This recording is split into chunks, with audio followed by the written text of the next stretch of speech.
سؤالها qofkii gacanta hala taago insha allah qaybta oo qoraalkana waa nagu soo weydii kartiin su-aasha koowaadna anaa ka bilaabanaya insha allah wasiir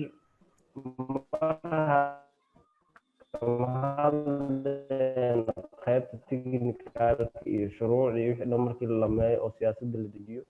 waxaan ognahay wadan walbo markii oo shidaalka soo saaro ama wadamadan hadda soo saareenba laba u qaybino مثلا kuwana waa ka faa'iideysteen oo shidaalkii wuxuu u noqday horumar iyo waxay ka sameeyeen dhaqaalo wadamada qaarna waxay ka sameeyeen inay wax ka faa'iidaan iska daaya khasaare ku galeen marka Soomaaliya hadii xaaladdan hadda ku jirto shidaal loo soo saaro saameyn nooce oo ku yeelan kara su-aashii koowaad taas waay waxa uu wareejinaa dhanka ka qaybgalayaasha su-aalaha qofka ugu horeeya maxamed xaashi qofka ugu qorantaa codka iska fur su-aasha kusoo dhawaada waa dhowahay wasiirka iyo adiga Yaxye ah su-aasha koowaad runtii waxaa waaye Soomaaliya ma xagga shidaalka iyadoo loo kicin maadaama hadda shidaalkiisa oo maaragtay wasiirka uu sheegay ay 10 sano ilaa 15 sano ahaan ku qaadan karto xagga macdaniisiga kale oo mineralkiisa kale hadii oo ay Soomaaliya u boqosho oo halkaas lagu faa'iideysto xaggaas ma loo kici karaa su-aasheeda taas waa mid kalena aan ku darsano laba su-aal wata su-aasha kalena waxaa waaye Soomaaliya hadda haddeen nidhaa shidaal la soo saaraya imise sano hadda shidaalka hadda la dhahay xagga iyo badda laga maaragtay laga soo sheegay oo hadda saamintii lagu dambeeyay oo la sameynayay dhinacan iyo ilmudugtaan hadda laga soo sameeyay dhinaca Hobyo marka xagga bariga iyo badda yaa fudud oo sida in laga soo saaro shidaalka yaa fudud labadooda taasaan su-aasheedii ku egtay aad iyo aad u mahadsantahay maxamed hal qof kale ku daraa mahdi xasan السلام عليكم ورحمة الله وبركاته. إنجنير وانك سلامي على ما سنتهاي وقتها يخرج بدنا نسأل خادم السنير هذا. استتم جي إن هم حد قوني نوت هاي إن نقرأ شو خيب خاتي. بوالين تالي كتير. وحاربنا كوديو سيد جودها غرق إنه هذا وحارك هاي تيم كوزار ده وحيس سمينا الحراش ما بي تولن كهر وحلا جاب إن مريكو أنا صف الحراشة مركا وحنا بي موضوع حقيقة ندد غير جرو أما نقصية جرو مركا أردت هذا سيدا أردت حراشة نقول أنا أردت صناعي أيضا نجرم أنا جو عقبتها نهيستو أمني جاي يفرق من حربها هذا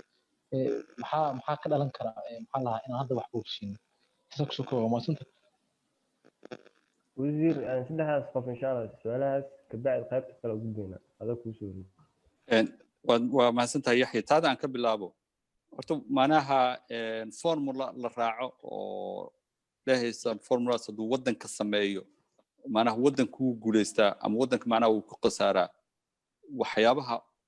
u dhow inay formula ay tahay waxay tahay waxaa fiican intaadan shidaalka soo saarin koor in uu wadanka uu leeyahay macnaha good governance system haddii marka uu asagoo aan shidaal markaas aan hadal hayn gacan hayn waxba ku dhex jirin uu lahaa wadanka good governance system oo uu shidaal helo most likely waxa waaye inuu wadankaas guuleysto oo ka faa'iideysto kheyraadkiisa u baahan yahay sababtoo ah macnaha good governance muxuu ku saleysan macnaha waa accountability waa transparency macnaha waa legitimacy oo dowladda ay leedahay waa judiciary system oo shaqeynayo oo ka madax bannaan hay'adaha kale waa saxaafad xur ah oo shaqeynaysa waa civil society active ah oo soo taagan oo indheeda ay furan yihiin macnaha waxaasaa key u ah haddii marka wadanka uu lahaa marka intaanu shidaal soo saarin oo kale sida Norway tusaalaha looga soo qaato kale then markaas probability-ga ah wadankaas inuu kheyraadkiisa ka faa'iideysto aad ay u baahan tahay laakiin haddii uusan wadankii marka horeba uu yahay wadan aan intaas haysan colaad ka soo baxo sida aan hadda tii koreysa aan la wadaago kale 2010 waxaan tagay magaalada Injameyna Jad markii ugu horeysa aan shaqo arrimo shidaal u tago shidaalka macnaha Jad waxay heshay 1990 dhamaadkeedii marka laakiin sida anagoo kala dagaal sokay galeen معناها political stability مجرد مدحوينه كحوق مid kale كحوق وزيركي gaashaaniga Xuseen Habre iyo madaxweynaha Azagaal Xuseen Habre ayaa meesha qabsaday ansaan soo ford macnaha dhowr qof meesha isaga daba martay then marka World Bank iyo qolooyin oo macnaha consortium oo Mareykanka oo Shell iyo hogaaminayeen ayaa waxay sameeyeen in la yiraahdo hal laga faa'iideeyo hal loo dhiso pipe Cameroon hal laga dhoofiyo akoon ha laga furo macnaha London escrow account ah laakiinse waxyaabihii lagu ballamo dhan waa la fulin waaye macnaha lacagii waa lagu shubi waaye lacagihii macnaha sidii loo maamulo la yiraahdo loo maamulin madaxweynihii bangiga dhexe wuxuu geystay nin seedigiis ah macnaha constructionkii macnaha projectyadii inta badan wuxuu siiyey nin oo walaalkiis ah so macnaha marka jad experience la yiraahdaa kulli waxaan filaa in dad badan oo kamid ah ay akhriyaan macnaha waxaad dareemaysin in aan siday rabin looga faa'iideysan opposite-keeda marka hadda imaaraadka haddaan soo qaato gaar ahaan dubay haddaan soo qaato dubay shidaalkii ee heshay macnaha hadda wuu ka dhammaaday shidaal way soo gadataa laakiin intii yareed ee heshay macnaha way ka faa'iidaystay investment infrastructure fiican ay ka samaysatay then waxay u ogolaatay marka inay hadda ka gudubto dhaqaale ahaan oo diversification of economic ay samayso oo service economy u guurto oo hadda ay ugu sii gudubto knowledge economy inay ugu sii gudubto ayay keentay so marka it depends on wadanka macnaha hadda duruuftiisa markaas oo shidaalka la helay uu jiro marka annaga hadda dad isku toosan ma lihin haddaan kasoo baxaynaa colaad good governance weli ma lihin oo macnaha dowladdeena hadda unbaa la yegleylaa hadda unbaa institutionada lasu doonaa hadda unbaa dadka soomaaliya rabaa inay wada hadlaan so marka caqabadahaas way jiraan riskigaasna wuu jiraa so marka khatar oo la yasi kara ama la dhaysan kara ama la dhihi karo naguma dhacayso maaha waa wax u baahan laakiin dee mas-uuliyaddu waxay saaran tahay dadka dowladda ah inkastoo mas-uuliyad guud ahaan dadka Soomaalida gaar ahaan waxay saaran tahay dadka dowladda inaanay caqabad cusub iyo dhibaato cusub u keenin oo macnaha wax walba laga hormariyo in xal siyaasadeed marka hore laga gaaro kadib markaas talaabadaas la qaado haddii aan u gudbo markaas su-aasha oo maxamed xaashi ah maadaama arrimihii shidaalka iska culus yihiin ma ganacsiga ama macdanaysiga ma la hormariyo runta way macnaha in theory way fiican tahay in macdanaysiga laga hormariyo laakiin ayadana macnaha waxaa jirta caqabadaha jira oo ah macnaha macdanaysiga si loo hirgeliyo macnaha waxa u baahan tahay inaad duruufihii infrastructure-kii ha noqdo macnaha midii siyaasadeed ha noqdo midii dhaqaale ha noqdo midii jido macnaha bulsho in aad diyaariso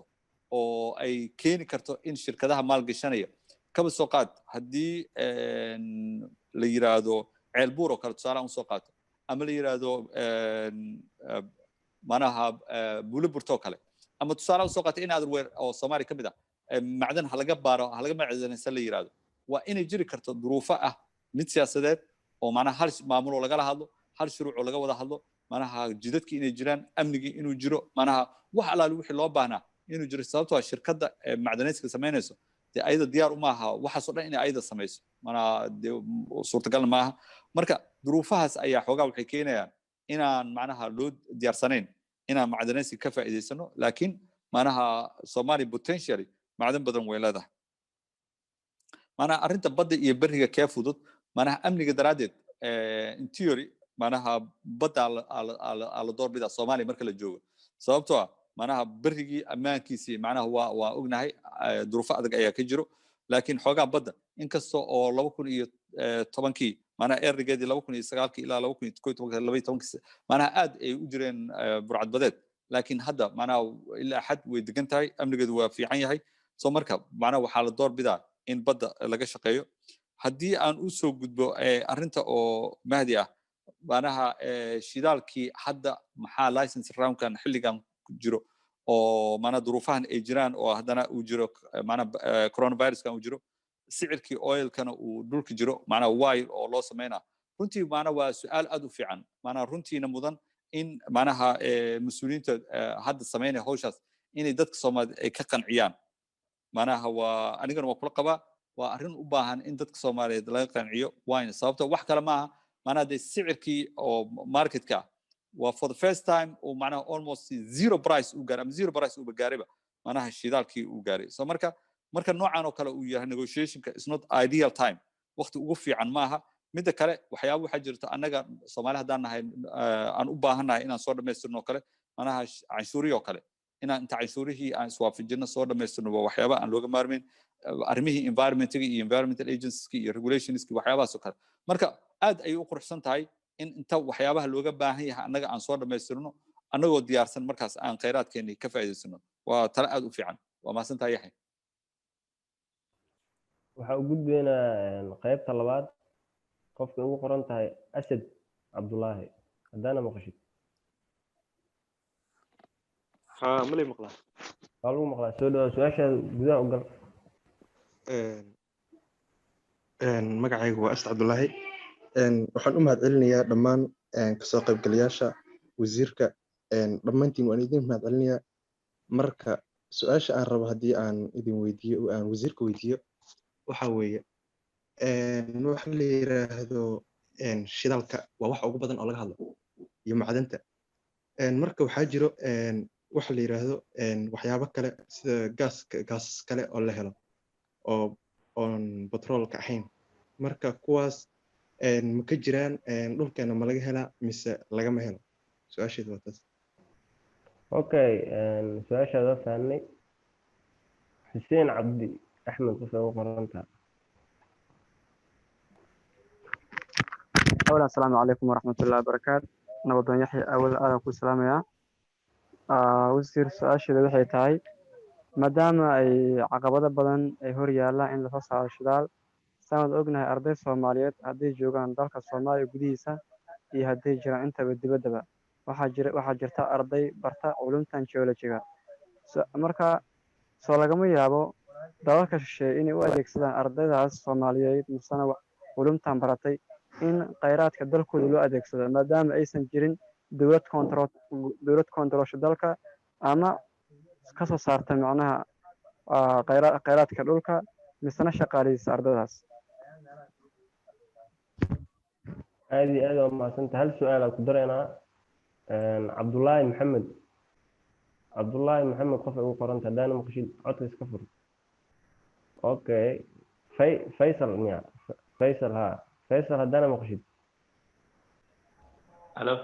soo dhawaaw waa ku maqalnaa. بسم الله الرحمن الرحيم. وزير كواكو سلام وزير محمد سؤال شاء وتا وحي تاي Soomaalidu waxay tiraahdaa kuma amaahda geel wuxuu ku fadhiistaa shafka ragna shin. Su-aasheedu waxay tahay marka ardayda hadda geology-ga baranayso su-aal hortaagan jirto oo ah haddii geology aad ka qalin jebisay aad ka baxdid maxay tahay future-ka aad hiigsanaysid ee ugu dhow shaqo aad ka samayn kartid. Inta badan ardayda geology-ga way isweydiiyaan ayaga waana la weydiiyaa jawaabtana si fudud ma u helna. hadda ani ardayda geology ka mid nahay marka taana jawaab maxaa noqonaysa? okay aad u mahadsantihiin saddexdaas qof su-aalada wasiirka ku wareejinaya. okay aan ka bilaabo midda asad waa mahadsan tahay. wax walba oo dunida sideedaba ama ha noqoto bad ha noqoto ama berri ha noqoto wax walba oo soo qodo ama meel laga soo saaro maanaha waxaa jira wax la yiraahdo associated articles ama maanaha products oo soo raaco adigoo intentionkaada uu ahayn marka horeba inaad kaas u socotay maaha laakiinse maanaha environment laga hela ayaa kana laga helaa. marka haddii aad ka hadlayso marka associated gaskan waxaan ay dhahaan haddii aad ka hadlayso maanaha waxay imaanayaan marka shidaalka la qodayo ay imaanayaan maanaha ma aha wax ayaga intentionally kaligood maanaha loo qodo. laakiin haddii aad ka hadlayso maanaha LNG-gan waxaan aad ka hadlayso maanaha waa the same way oo shidaalka loo soo saaro. of course technically way kala duwan yihiin laakiin waa the same way maanaha laga soo saaro dhulka. maanaha hadda qadar ay aragtay maanaha waxyaabaha caalamka u badan ay u dhoofis waa gas waaye compared to maanaha Iraq waxa u badan ay u dhoofis caalamka maanaha waa shidaal. laakiin farsamo ahaan bay kala duwan yihiin mooyaane laakiin conceptiga waa isku mid. marka haddii Soomaaliya laga soo saaray gas iyo haddii laga soo saaray shidaal maanaha processka iyo maanaha waa isku mid. duruufihii ku wareegsanaa maanaha shidaalku baa ku wareegsan gaaskan ku wareegsan. haddii midda aan Xuseen aan u gudbo oo ah maanaha arday Soomaaliya ma laga yaabaa in loo adeegsado inay wadankoodii ay xumaan kaga shaqeeyaan ama maanaha shirkadaha ajnabi isticmaalaan. runtii aniga ma qabo in arday Soomaaliyeed loo adeegsan karo. maanaha midda actual aan qabo xitaa su-aasha oo Faysal ah taas ayaa ah su-aasha meesha ku jirto ah war ardaydan soo qalin jebisay haddaanan Soomaaliya aanay ka jirin arrimo kheyraad oo laga faa'iideysanayo haddii ka jirin halkay u shaqo tagayaan. laakiin haddii midda oo Xuseen la fiiriyo macnaha waxay assume garaynaysaa ama qiyaasaysaa in already ay jiraan shirkado oo diyaar u ah inay shaqaaleysiistaan oo rabo wiilal Soomaaliya inay shaqaaleystaan ama gabdho Soomaaliya inay shaqaaleysiistaan. laakiin midda oo saxa waana waxay tahay ardaydan Soomaaliyeed soo qalin jebinaysa hadda ama hadda already soo qalin jebiyay halkay u shaqo tagayaan oo maanaha arrimahan soo bartay maana halkay xirfadoodii ay ku dabaqaan taas waa marka midda oo adag waana midda aan loo baahan yahay maana waxay tahay marka maana master plan-ka la dejinayo oo arrimaha shidaalka qorshahooda guud la dejinayo waa waxyaabaha tixgelinta u badan ay u baahan tahay maana maxaa uu arday u baahanahay goormaan u baahanahay halkay ka kala imaanayaan maana aqoontooda maxay noqonaysaa maana qaranka ayaa macnaha go'aansada of course macnaha ardayga asagu dadaalaya macnaha inuu suuq imaado uu shaqo uu helo macnaha waxaas way fiican tahay laakiin sida aan sheegnay macnaha hadal haynta anaga aan hadal hayno leenahay shidaalan jecelnahay shidaalan rabnaa iyo aan ka shaqaynayno macnaha of course macnaha dagaaladu way ka horeysay oo saadaad sheegay macnaha waxay soo bilaabatay 1950 soo bilaabatay 90kiina de waa qarankii Soomaaliyeed waa dumay then marka arrimihii shidaalka iyo hadal haynteedii iyo taqassuskeedii iyo meesha ka baxeen haddana macnaha waxay wax badan ku xireen siyaasadda ku xireen marka caawa anoo halkan fadhiyo kuma dhihi kari waqtigaas la bilaaba sababtoo ah maana waa wax anaga awoodeena ka baxsan oo aan macnaha planning aan ku sheegi karin ama qorsheynta aan ku sheegi karin laakiin waxa hubaala macnaha Soomaaliya window-ga ee u haysta ama fursadda ee u haysta shidaalka inay ka faa'iisto maalinba maalinta ka dambaysa inay soo xirmayso oo ay soo yaraanayso oo dhinacna ah anaga iyo waqtiga nagu socdo oo 2020 la marayo caalamkii technology ahaan kasii gudbayo macnaha ku tiirsanaanshihi shidaal ku tiirsanaanayo macnaha window-gaas aad ayuu yaraanaya xataa even hadayta hadalkii ku daray macnaha waxay tahay haddii dadka Soomaaliyeed ka soo qaad ardayga Soomaaliyeed maanta 25 jir ah ee ka soo baxay macnaha master soo qaatay oo u diyaar inuu qarankiisa u shaqeeyo haddii hataa aan qiyaasno macnaha inuu uu shaqeeyo adii qofkaas waxaad qiyaasaysaa inuu muddo 40 sano shaqeyn karo oo macnaha cimrigiisa haddii alla yiraahdo 65 sano uu ku gaari karo retirement ama howlgab uu ku noqonayo laakiin sida hadda ay wax ku socdaan maana caalamku wuxuu socdaa in 2050kii la yiraahdo waa net zero oo la yiraahdo ayuu loo socdaa marka asaga laftigiisa macnaha hadduu hadda maanta uu shaqo bilaabo macnaha ma helayo fursad 40 sano meel uu ka shaqeeyo oo Soomaaliya macnaha inuu ka shaqeeyo oo cimrigiisa inta uu ka gaaray retirement uu ka helo marka halkan soo kana macnaha barashana naga haysto haddii xataa alla yiraahdo oo ay dhalinyarada Soomaaliyeed in 2 years time 3 years time and 5 years time ay shaqo ka helaan haddana dhan kale barashana ka soo haysto oo qofkii macnaha asagoo oo 55 sano ayaa waxa laga yaabaa in la yiraahdo macnaha arrimihii shidaalku waa dhamaadeen oo dib qiyaas kartaa weli qofkii weli duq maaha oo retirement ma gaarin maana markaas kadibna in tabaxo uu shaqo meel kale ka raadsado wadan kale uu tago macnaha caalamka halkee skillskaas looga baahan yahay oo markaas oo ka dambaysa Soomaaliya macnaha ma muuqanayso marka caqabado waaweyn oo macnaha oo qaran ahaan inaan u doodno oo ka fikirno oo ayay tahay taas waa maasanta Faisal aad u baahantahay wasiir haddii aad comment yar sii raacso markii laga hadlayo arrimahan geology-ga ama shidaalka qolo walba sidoo hadda wasiirka sheegay waxaa jira processyo mar dhowrkii sano midalan sharci dejintii regulationkii hay'adihii dhisitaankii ka bacdi maxaa la qiimeyn sidaas ku socotaa waxa hadda oo dhalinyarada geology-ga ee xoogga saarayaan waxa waaye shaqadooda waqtiga imaan doonto midalan production markii lagu jiro aa loo baahanaa shaqadii waxaa jiro leefalo badan ay jirto oo processyo badan ee maraan markii laga hadlayo arrimaha shidaalka ee community reference development waxaas dhan laakiin marxaladan hadda taagan production iyo arrimahaas lagama shaqeyn karo waa sida ognahay wadanka duruufo badan ku xiran laakiin waxaa jiri karo skills badan oo qofka dhalinyarada ama geology ha barto ama qof wax kale ha bartee laakiin xaaliyan hadda loo baahay midalan wasiirka wuxuu ka dhawaajiyaa shuruucda arrimaha deegaanka dhowrista deegaanka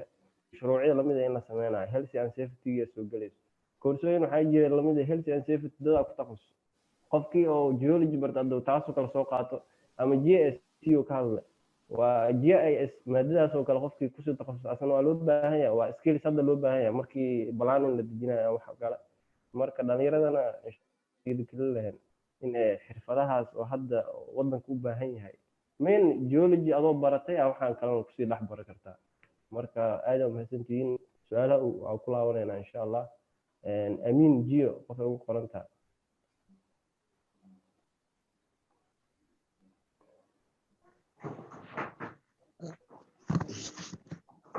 السلام عليكم ورحمة الله وبركاته ما لي مقلع وعليكم السلام سو دوا واك مقلنا qof walba waxa ku salaamay title-kiisa waxa xalaal laha balina wasiirka weydiyo wasiir sida hadalkaad u dhigtay waxaad sheegtay in geology-ga share lagu leeyahay qoditaanka petroleum-ka tusaale ahaan waxa soo galaya xayday markii petrol loo doonayay wadanka loo qodo fakala badan oo soo raacayo support gareynaya xayday geology-ga sida ah ICT-gi ama qof IT bartay amba qof sharciga barto nacamti sharcigina loo sameeyo wadankii lagu hirgeliyo amba qof maxaaday electrical engineering ah oo nacamti wixii cilada farsamo iyo shinada loo baahan yahay iyo geology iyo fakalo badan iyo human resource management oo qofkii nacamti managementiga ka ahaa ee dadkii macal qofkii geologyga maamulay oo project managementkii ahaa iyo naxantii dadkii workerska ay lagu shaqeynayay marka geologygii waan fahnay in nacamti share lagu leeyahay qoditaankii petroleumka laakiin hal dhibaato ka weyn baa jira marka la doonayo wadankii loo qodo naxayda shidaal tusaale ahaan oo kale aan waxaan kala soo hadlaya Hargeysa gobolada waqooyi waxa jira imka tusaale ahaan oo kale wadankii marka la yiraahdo shidaal baa la qodayaa in nacamti wax tarabiis la yiraahdo nacamti wadankii imka tusaale ahaan oo kale marka la yiraahdo gobol Hiblaayo oo kale shidaal laga helay nacamti wax tarabiis la yiraahdo in nacamti ay aad iyo aad uga adag tahay nacamti inay dawladda hirgeliso oo nacamti challenge badan kala kulanto tusaale ahaan oo kale gobolka laga helay inuu yiraahdo nacamti dadkoogii wax ma garatada imka tusaale ahaan oo kale qofkii wax gartay waad qancin karaysaa oo nacamti waxaad oran karaysaa nacamti wadanka gobolka laga helay waa ka inkan badanaya gobolada kale marka loo eego laakiin waxa jira wasiir su'aashan aan uga socdo ku weydiin lahaa waxa jira dhibaatada inaga haysata shidaalka inaan qorno inaan soo saarno bulshadeeni oo aan u diyaarsanayn nacamti ambaan xaydi dad nacamti aqoon u leh nacamti khayraadka wadanka in laga faa'iideysto oo nacamti la soo saaro nacamti wadanka khayraadka income la soo geliyo aan u diyaarsanayn marka wasiir waxaan ku weydiin lahaa maadaama aad wasiirtooda khibrad badan aad u leedahay halka bal sideen bulshadii uga dhaadhicnaa nacamti oo challenge-ga ugu weyn baan oran karayaa nacamti gudaheena inaga haysta marka dibadda laga imaado in wax soo saarno su'aasheeda labaadna waxay noqonaysaa shidaalka waxa loo qaybiyaa onshore iyo offshore baa loo qaybiyaa marka offshore-ka waxaan ku weydiin lahaa bal xogteedii haddii interpretation haddii lagu sameeyey bal inaad nala wadaagtay nacamti oo analysis lagu sameeyey bal inta ceela laga qoday inta production soo saarayaan su'aasha intaasan kaga baxay waanad mahadsantahay aad u mahadsan tahay hal qof kale ku daraa galad jaamac assalaamu calaykum wasiirka iyo asxaabta kale waa salaaman haddaa su-aasha sii guda galo wasiirka waxaa weydiinayaa ma jirta hay'ad madax bannaan oo aas-aaskeeda lagu saleynayo tusaale ahaan khayraadka dalka Soomaaliya si ay u maamusho su-aasha koowaad waa taas su-aasha labaad waxay tahay waxaa jira heshiis baydhabo lagu galay oo awood qaybsiga maamul goboleedyada iyo dowladda dhexe ay wada galeen heshiiskaas isna ma dhaqan galay haddiise uusan dhaqan galay maamul goboleedyada inta badan waxay dhaliishan yihiin beecageynta ayaan dhaweyte socotay iyo weliba haddeertaan heshiiskaas ma dhaqan galay beecageyntiina waa maamuladii haddii uusan dhaqan galay maamulada qaar waa dhaliishan yihiin taasna waxaan rabnaa wasiirku inuu xog naga siiyo su-aasha saddexaad waxaa waaye ma jirtaa hay'ado shisheeye oo gadaal ka riixayo in shidaalka Soomaaliya ama khayraadka Soomaaliya la soo saaro su'aalahaas intaas ku soo koobaa waana mahadsantihiin wasiirkana u mahadcelinaya asxaabta kale aad iyo aad mahadsantahay wasiir ku soo dhawaad runtii amiin waan kaaga mahadcelinayaa waxaa kaa muuqato faham fiican oo aad u leedahay macnaha skillska loo baahan yahay markay imaado arrimahan petroleumka hadaatii markaan ka hadlay caqabadaha ugu waaweyn oo nahay macnaha waxay tahay waa midda oo siyaasadda waay ana markaan leenahay marka siyaasadda waxaa soo hoosgalaya macnaha ama ha noqoto midda dowladaha iyo macnaha maamulada ha noqoto midda bulshada ha noqoto dadka deegaanka isla degan ha noqoto waxaan xasuustaa maraan hadaatii sheekadii garow aan tagay macnaha arrimahan shidaalkan u tagay habeenaa marka hotelkii aan deganaa dhalinyaro aan isku aragnay oo reer muqdisho isla nahay marka cabaara meesha ku sheekaysanay marka waxay itusayeen duruufaha meesha jira iyo fahamka laga qabo shidaalka nin meesha joogay u yeeray markaas waraa hebelow kaale kiyo u yimid markaas hay iyo warno fiican sano hay maxay tahay markaas waraa waxa ku dhacay indhahadu way casiina way gudan yihiin markaas maana seexdaba oo maxaa ku dhacay marka wuxuu leeyahay annagoo reer hebel ah ayaa waxaan ka cabsanaynaa shidaalka inay naga xadaan qolo kale oo reer hebel ah marka habeenkii dhan shidaalkan ilaaliyaa hadda waa shidaal dhulka 3 kilomitir 4 kilomitir ugu jiro oo aan qof Soomaali ah soo saari karo uusan jirin ayuu ninkaas ilaaliyaa habeenkii isla qoladaas kale ka xadin soo marka maana waxay muujinaysaa assumption-ka maana ama fikirka ay dadka qabaan oo ah maana in waxan yihiin wax balaayo ka dhacday oo la xadayo oo la isku baabiinayo oo maana runtii marka horta waxay u baahan tahay kow inaan annaga heshiis siyaasadeed ka gaarno gaar ahaan dadka eliidka ah ama dadka oo mas-uuliyiinta inay heshiis siyaasadeed ka gaaraan heshiiskaasna faa'iidadiisa ay dareemaan dadka dhulka jooga ama dadka deegaanada jooga ay dareemaan laakiin macnaha in dadka laabtooda la kiciyo oo macnaha lagu cayaaro emotionkooda marka laga danleeya taas waa waxyaabaha dhibaatada keena haddii ay dhacdaba kaba soo qaad inay noocaas loo maamulana marka ugu dambeysa cawaaqib xumo bay ku dambeynaysaa soo marka lagama maarmayo xasilooni siyaasadeed midda kalena shirkadaha laftigooda dan weyn kuma qabaan in meel aan xasilooni siyaasadeed ka jirin inay maal gashtaan kama macnaha baahi weyn hadda uma qabaan sababtoo hadda caalamka intiisa badan wadamo badan ayaa shidaalka laga helay anaga keliya shidaal ma anaga hadda waxaa nala tartamaya waa Kenya waa Uganda waa Tanzania waa Ethiopia ana wadamada dariska oo dhan shidaal laga helay soo marka anaga keliya ma aha cidda oo shidaal maanta haysata ama heli karta ma soo marka laftigeeda shirkadii waxay fiirinayaan meelaha ugu qarashka yar ugu xasiloon ay wax ka soo saaran karaan haddii aan taas kaga gudbo manaha su'aasha oo galad ah ma jirtaa hay-ad manaha maamusha arrimaha kheyraadka oo la sameeyey waxaan rabaa marka iyo heshiiskiisa baydhabo labadaba isku xidhay marka waa isku dulmarayaa heshiiskii baydhabo wuxuu sheegaya kow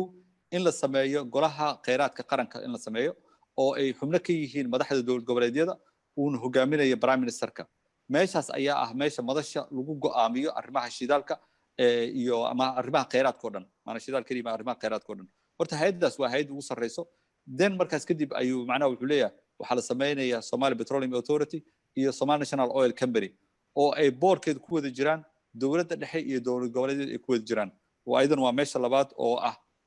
macnaha meesha lagu maamulayo wuxuu leeyahay waxaa la sameynayaa akoon u gooni ah oo ay ku soo dhacayso macnaha lacagta ka imaanaysa shidaalka taas ayaa marka akoonkaas ayaa la qaybinaa soo marka ma dhahayo hay-ad gooni ah oo bes ah macnaha revenue management ay samaysaa ma dhahayo laakiinse macnaha wuxuu sheegayaa heshiiskaas in macnaha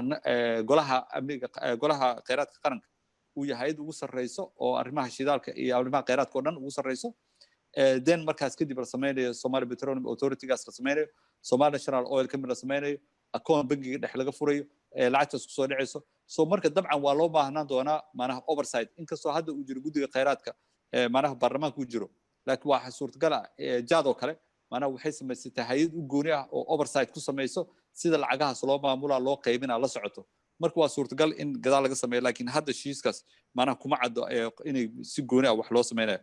macnaha arrinta oo license roundka iyo macnaha dacwada dowlad goboleedyada kasoo yeerayso horta galada waxaan kuu sheegaa in macnaha khayrada ay macnaha khayradhaanta ay sameynayaan dowlad goboleedyada inaanay sax ahayn ayaan kuu sheegayaa sababtoo aan ku leeyahay wax kale ma aha macnaha way khayra dhaaminayaan haddana macnaha rugaalkeeda sameynayaan tusaale ahaan kaba soo qaad lacagtii ka imaaday shell milyan iyo 700 kun ahayd ku saleysneed kiradii Soomaaliya xilligii macnaha ay shell ka baxday Soomaaliya ilaa iyo 2000 iyo waxaan filayaa 18 inayd macnaha 1 milyan 700 kun ahayd lacagii waxa loo qaybiyay dowlad goboleedyada waa loo qaybiyay dowlad goboleed tiri male ma jirin ani ma qaadanayo ma rabo macnaha heshiis ma nihin saaxiibo ma nihin kumaan heshiin arrimahan cid tiri ma laha kulli way qaateen kow waxaa la yidhi hal soo magacaawdo xubno idin matala Somali Petroleum Authority-ga hay'adda nidaaminta shidaalka kulli way soo magacaawdeen soo marka la iskuma heli karo inaad minacna tiraahid aniga shaqo ku mariyo arrimaha shidaalka raalli kama yihi arrimahaana macnaha waa ku jira lacagiina waa qaadanaa xogaa macnaha meeshaas waxaa u malaysaa in ay u baahan tahay iswaafajin marka la iswaafajiyo marka alxaasil waxaa muhiim ah macnaha waxay tahay in arrinta annaga aan isku haysano dhabta ah waa arrintan federalismka ah iyo siduu u shaqaynayo soo marka mar waxaan isku haysanaa shidaal mar waxaan isku haysanaa waxbarasho mar waxaan isku haysanaa ciidan mar waxaan isku haysanaa doorashooyinkii macnaha arrintaasaa u baahan inaan ka heshiino marka doodahaas ayay qayb ka mid tahay ayay unbay tahay shidaalke macnaha dood oo inta wixii kale lagu heshiiyey shidaalka ay taagan tahay oo leeyahay shidaalka la iskuma fahmin ma jiraan sida ay dhaxays hadda arrimahan doorashada la isugu haystay oo looga doodayo oo la isugu soo horjeedo haddana markii dambe waa laga heshiiyey soo marka ugu dambeyso dadka Soomaaliyeed macnaha waxay ku qasban yihiin inay ka heshiiyaan laakiin qaylanaantan ay sameynayaan dowlad goboleedyada sax ma aha ay laftooda waxay u baahan yihiin inay bedelaan qaab dhaqankooda oo consistent ay yeeshaan haddii waxa aysan rabin in dhaqankooda iyo macnaha wax qaadashadooda iyo wax diidmadooda inay is yeelato laakiin haddaanay is yeelan laftigooda macnaha dee sax ma aha ma jira macnaha hay'ado shirkado oo caalami ah oo riixay runtii macnaha waa jirta adduunyada macnaha baahi badan loo qabay shidaalku way jirtay laakiin hadda tiyo kale maaha oo way ka duwan tahay macnaha saa haddaad sheegna caalamka hadda wadamo badan ayaa shidaalka laga helay sicirkii shidaalka hoos ayuu dhacay soo marka shirkadaha laftigooda markay ay arrin aad u riixayaan waa marka ugu dambaysa waxay qiimeynayaan macnaha business ay qiimeynayaan ninka oo macnaha Exxon Mobil xukumo ninka Shell xukumo wuxuu fiirinayaa fuusadii imise igu kacaysa inaan soo saaro oo aan suuqa keeno aan ka faa'iidi karaa marka waxaan oo dhan macnaha theory-ka faraha badan ee macnaha conspiracy theory-ga macnaha in loo soo kala dhumanayo shidaalkan la daldalanayo macnaha la xaday macnaha waxaas oo dhan macnaha badana run ma aha qofka business-ka ah macnaha ugu sarreeya shirkadaha waaweyn macnaha wuxuu fiirinayaa qarashka imisa ayay ugu fadhiisanaysaa in aan ka soo saaro shidaal Soomaaliya mise waxa iga raqiisan inaan ka soo saaro Kenya mise waxa iga raqiisan inaan ka soo saaro Tanzania and so forth so marka taas waa waxa oo competition-ka ugu dambeeya ay tahay marka ma filayo shirkado gooni ah inay jiraan mid kalena adaytin aan dhowr jeer ku celceliyo waxay tahay anaga qaran ahaan waxaan u baahanahay kheyraadkeen imsaan dul fadhinayna anigu aan ka faa'iideysan see marka aan kaga faa'iideysan karnaa asagoo aanan cawaaqib xumo noo helin doodahaas waa doodaha u baahnaa inaan yarno waa maasantaa Yaxya wasiir aad u mahadsantahay hadda waxaan u wareegaynaa qaybta oo commentiga ama jaadka dada su-aal lagu soo weydiiyey maxamed yar ugu qorantaa wuxuu leeyahay wasiir anigoo og maadaama dalka hadda arrimo shidaal iyo waxaas laga hadlo sooma habboonaan lahayn in la sameeyo macaahid ama jaamacado oo arrimahaas oo dad soo saaraan oo u qaas ah ama maxadkii qaranka oo arrimahan kheyraadka ka shaqeyn lahaa oo dowladda lahayd su-aashii saas oo dhaceysay qof kale cabdalla qof ugu qoran tahay wuxuu leeyahay maxaa sababa xilligan in oo loo tartamo maxaa la lahaa shidaalka in suuqa la geeyo anigoo ogsoon arrimaha shidaalka inuu qiimo ahaan hadda aad hoos ugu jiro marka labadaas qof aa dhanka jaadka ka waxaysma dhanka gabdhaha u gudbeynaya waxaan u maleynayaa gabdhaha way aamusan yihin wax xishoonayaan gabar Firdowsa ugu qoran tahay haddaana maqashid Firdowsa soo dhawaaw codka iska fur okay Ibrahim Ali qof ugu qoran tahay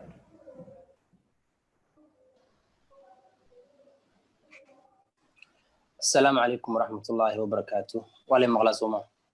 إبراهيم aad baan u salaamayaa dhammaan khiyaarta madasha ka soo qayb gashay marka labaad waxaan aad ugu mahadcelinayaa wasiirka sida wanaagsan uu waqtigiisa noogu horay oo noogu faa'iideeyay khibradiisa iyo aqoontiisa haddaan hore u sii galay su'aashayda waxaan weydiinayaa wasiirka wasiir markii batroolka la soo saarayo shirkadahan soo saara batroolka sida Shell oo kale marka ay soo saaraan shidaalka ma waxay noqonayaan kuwo qaata ujeedadii shaqada ay qabteen mise waxay noqonayaan kuwo iyagu u madax bannaan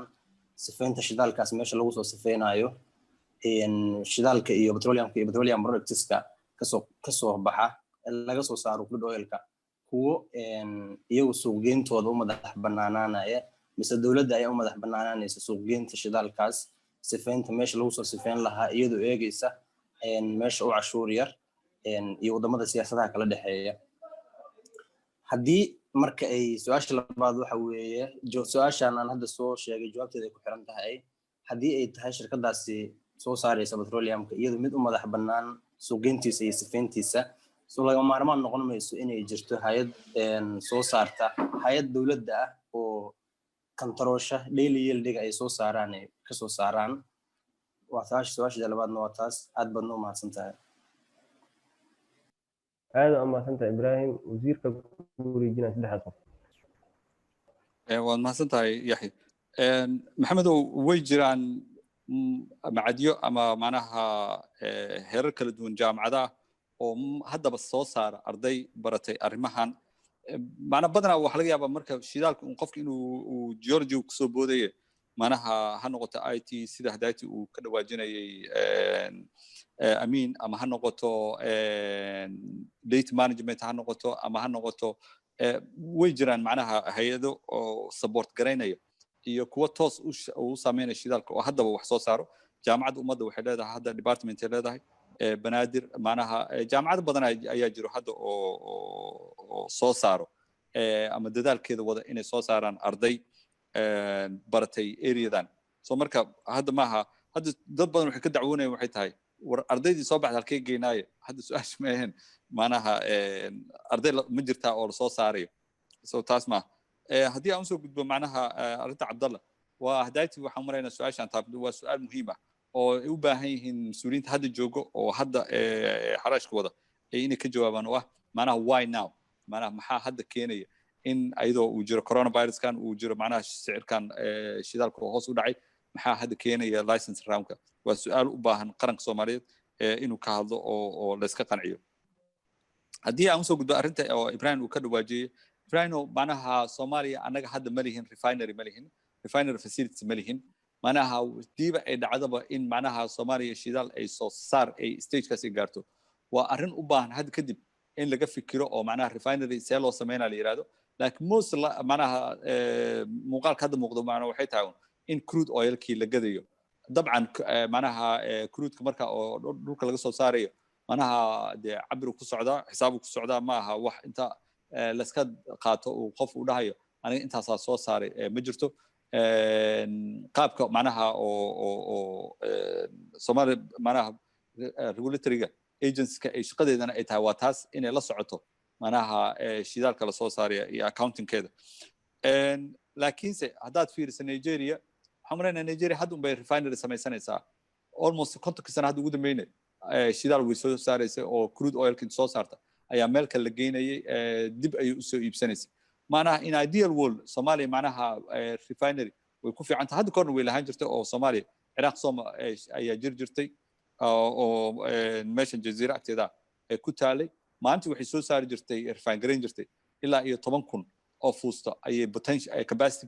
ay ahayd Iraq iyo Soomaaliya ayaa iska kaashada sameynteeda laakiin burburkii dagaalada ayay ku burburtay marka annaga alxamdulillah bad waa leenahay dhul ku haboon oo refinery waa leenahay cusbadii waa leenahay maana waxyaabihii loo baahnaa in oo refinery Soomaaliya lagu sameeyo wixii oo dhan waa haysanaa laakiin ayada dee laftigeeda waxay tahay mashruuc gooni ah oo u baahan qorshaheeda iyo maalgelinteeda iyo sameynteeda u baahan in la sameeyo marka waxaan rajeynaa in qorshaha uu ku jiri doono in marka ugu dambeysa Soomaaliya aysan mar walba isku tiirsanaan inay crude oil-ka iibisay laftigeeda ay ka faa'iideysato macnaha refinery in halkan lagu sameeyo refinery-gaasna ma aha oo kaliya anaga shidaalkeena in lagu sameeyo ma mana waxaad heli kartaa caalamka hadda baahiya ka jirto in refinery-ga macnaha shidaal crude oil laga soo qaado wadamo kale in refinery lagu sameeyo waa aydan waa suuq oo u baahan macnaha loo baahan yahay marka Soomaaliya maadaama ay meel fiican ku taal waa arrin aan ka faa'iideysan karno waa maasantaa yahay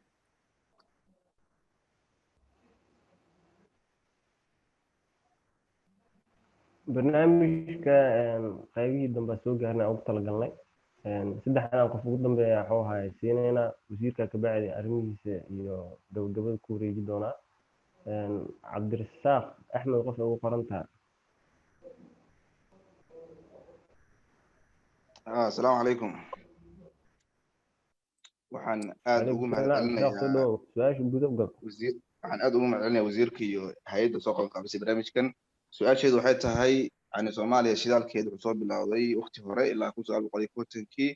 waxaa yani shirkado badan baa ka qayb qaatay ay kamid tahay shirkadda Achib Conoco iyo shirkado badan ilaa iyo state basement wax laga fiiriyay 63 cilna waa la qoday baa la yiri marka shirkadahaas waxay ku dambeeyeen su'aasha weydiin lahaa wasiirka aad u mahadsan tahay Maxamed Cabdiqaadir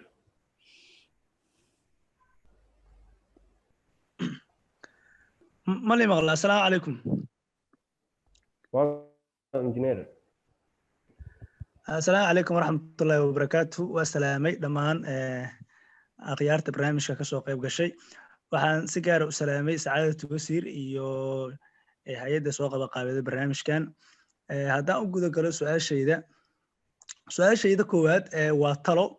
oo maadaama wasiir khibrad badan iyo wasiirkii maaragtay batroolka Soomaaliya uu yahay waa talo arday badan ay qabto oo aan lagala tashanayo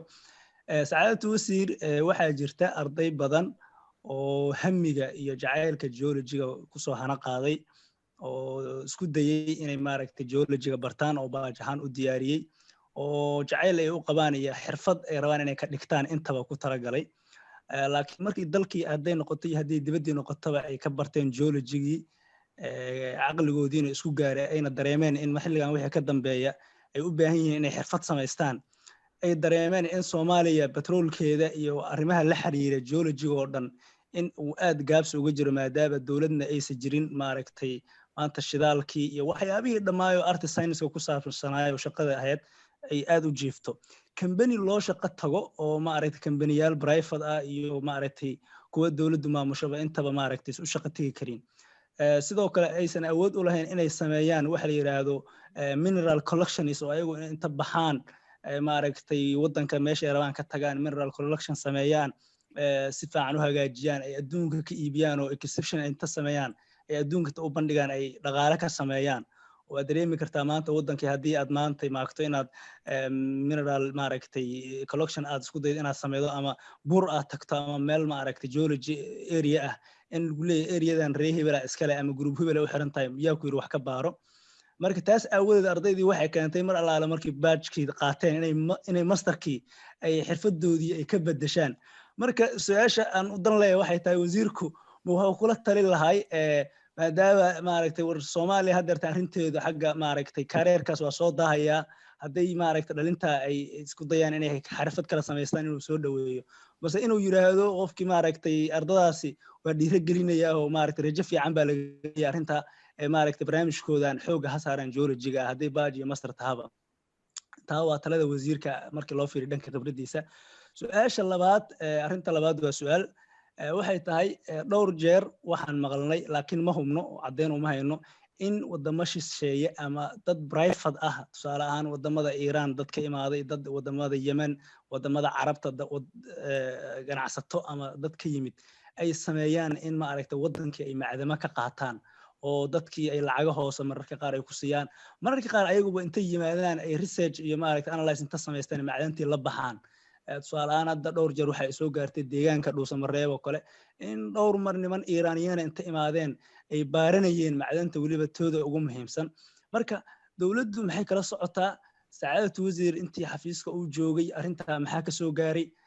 su'aashayda sabab u dhacaysa aad baan u mahadsantihiin أنا محمد ما سنت هاي جمال قفة وقرنتها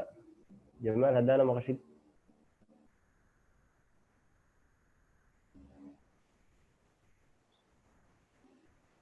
جمال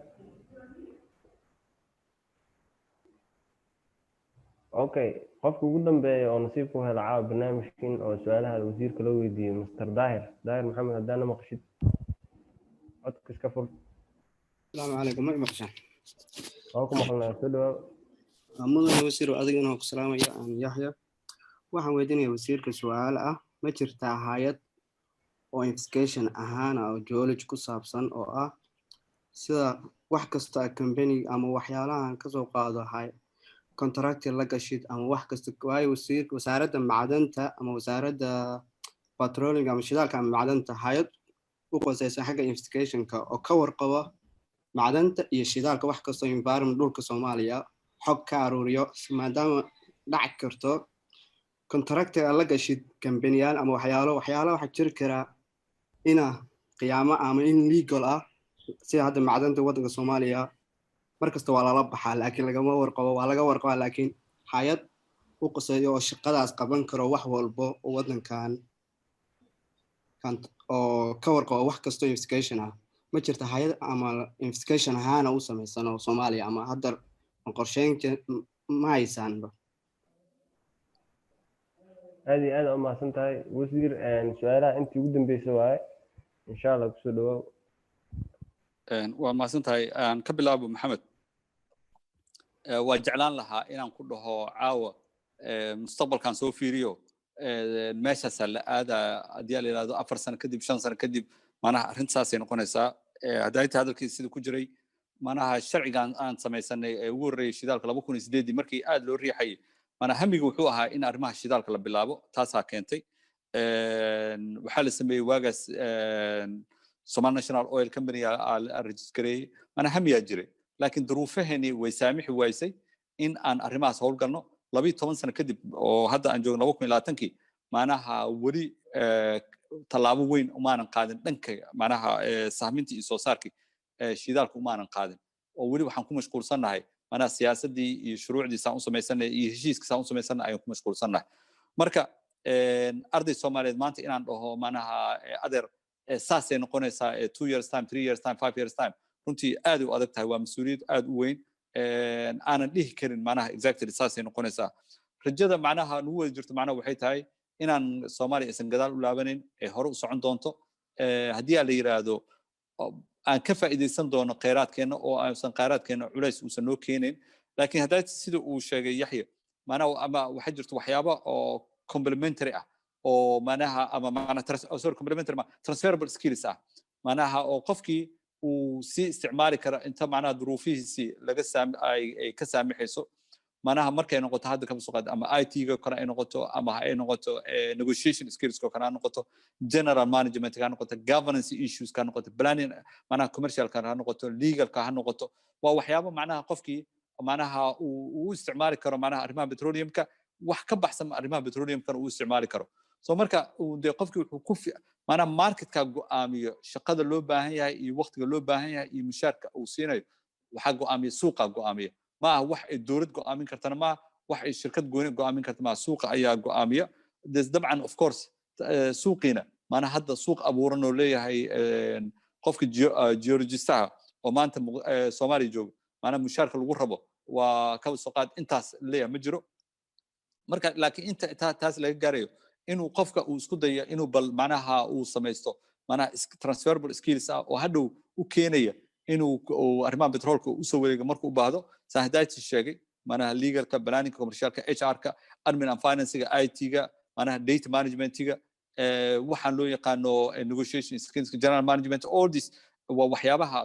keeni kara inuu qofkii macnaha uu dib ugu soo laabtay industry-gan haddii uu macnaha markii ay duruufta saamaxdo haddii ay duruufta saamax waysane industry-gaas kale uu ku jiray inuu hore ugu sii jiro waa waxa kaliya hadda aan dhihi karo laakiin ma dhihi karo macnaha waqtigaas ayay industry-ga diyaar ugu noqonaa ardayda Soomaaliyeed ogowe macnaha waxa suuragal ah annagoo aan diyaarsaneyn in uu arrimaha shidaalka la dhex galno waa suurtagal oo markaa la yiraahdo kadib macnaha la soo diyaariyo 4 sano 5 sano macnaha cid oo competence leh macnaha ma jirto waa suurtagal soo marka waa arrin aad u dhib badan oo macnaha dheelitirkeeda arrintan uu weydiiyey Maxamed oo ah macnaha shirkadahan imaanaya oo wadanka laga yaabo inay ka macdanaystaan si sharci darro ah macnaha arrintaas waxay la mid tahay arrimaha kalluumaysiga arrimaha macnaha ku xadgudubka wadankan lagu sameeyo ayay ka mid tahay macnaha waxay kaga duwan tahay mala ilaa la helo macnaha qaran difaacan kara xuduudihiisa la socon karo macnaha waxa soo galaya waxa ka baxay cidda imaanaysa iyo waxa qabanayso macnaha suuq kara macnaha sharciga iyo kala dambeynta inta la helayo ma waynaysid qola damacda inay si xun u isticmaasho ma waynaysid marka taas un bay la mid tahay sidaan tusaale u soo qaatay macnaha sida haddaba macnaha kalluumaysigeena si sharci darrada looga faa'iideysto ayaa waxaa suuragal ah in kheyraadkeena kalene macnaha si sharci darrada looga faa'iideysto laakiin markay imaado macdanaysi ganacsi geli kara kaas macnaha dee ma dhici karo duruufahaan u saamaxayn macnaha sababtoo wuxuu u baahan yahay macnaha inaad amniga sugto inaad infrastructure fiican samayso macnaha sababtoo qofka ganacsiga weyn gelaya macnaha investment weyn inuu sameeyo u baahan yahay investment weyn si uu sameeyo duruufo badan ayaa u baahan in place inay ama arrimo badan ayaa u baahan inay diyaar yihiin si ganacsi ah laakiin ganacsigan hadda aad ka hadlayso waa mid iska dhuumaalaysi ah oo wax specific ah inta la qaato la xadayo arrinta ah macnaha ma jirta hay-ad oo macnaha baarayso heshiisyada la galayo iyo macnaha ayada authority u leh macnaha sharciga hadda horta arrimaha shidaalka macnaha waxa iskale hay-ada ayaa iskale oo macnaha rusqadeeda iyo bixinteeda iyo qiimeynteeda iyo shirkadda la siinayo macnaha inay tahay shirkaddii ku habbooneed waa macnaha hay-adan dhowaan la sameeyey Somali Petroleum Authority-ga ayaa iskale macnaha xuquuqdaas laakiin markay imaado macnaha macdanaysiga dabcan macnaha dee hadda sharciga macdanaysiga annaga aan qabnay waxaa la yidhahdaa 1984 maalinkooda la yidhahdaa updatena u baahan yahay sababtoo markaas wuxuu ku salaysnaa macnaha centralized system ayuu ku salaysnaa hadda macnaha federal system ayaa yimid macnaha hay-ad dowlad goboleedyaa jiro macnaha baarlamaano dowlad goboleedyaa jiro hay-ado oo macnaha oo fulina dowlad goboleedyaa jiro marka waxyaabo badan ayaa u baahan in oo la iswaafajiyo si loo yiraahdo macnaha sharcigaas ayaa jirto ciddaas ayaa mas-uulka ah laakiin xoogaa arrintan shidaalka waxaad u malaysaa in heshiiskii baydhabo iyo sharcigan shidaalka la sameeyey inuu soo dhaweeyey in macnaha dowladda federaalka ay tahay dabcan ayadoo in partnership ay kula jirto macnaha dowlad goboleedyada inay yihiin ayadana macnaha hay'adda u xilsaateen inay tahay macnaha Somali Petroleum Authority inay tahay taas ayaa hadda cidda mas'uulka ah marka intaas oo soo gabagabeeyay la su'aalo